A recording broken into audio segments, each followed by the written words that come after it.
So ayan guys, bili tayo ng ng pakwan. Ayan siya guys, oh. Ayan, dito lang kay Berting.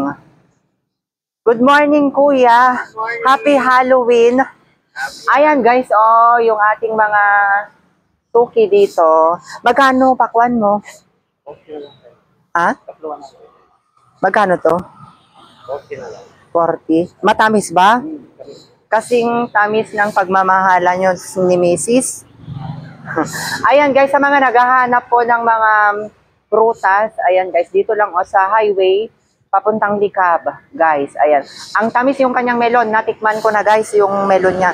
So pabili, kuya, eto, alin ba yung matamis dito na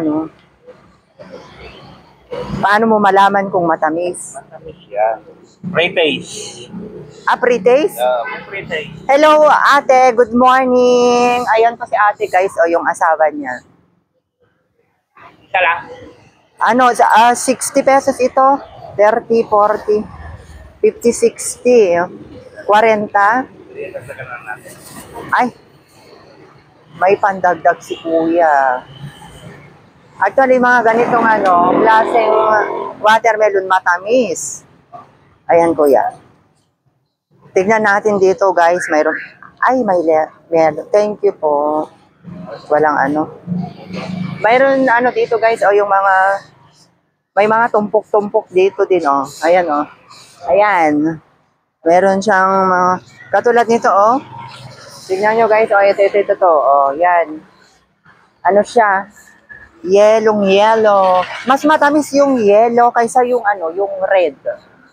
So, ito din yung kanyang melon, no, guys, oh. Oh, ayan, kung naghahanap kayo ngayon, babaunin nyo sa sa Campo Santo, sa sementeryo. Ayan, guys, oh.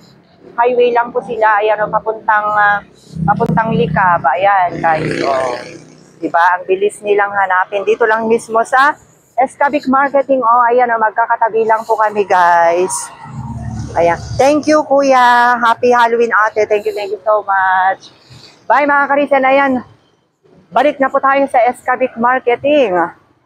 Ayan, so maglakad tayo. Ayan yung pwesto natin, oh.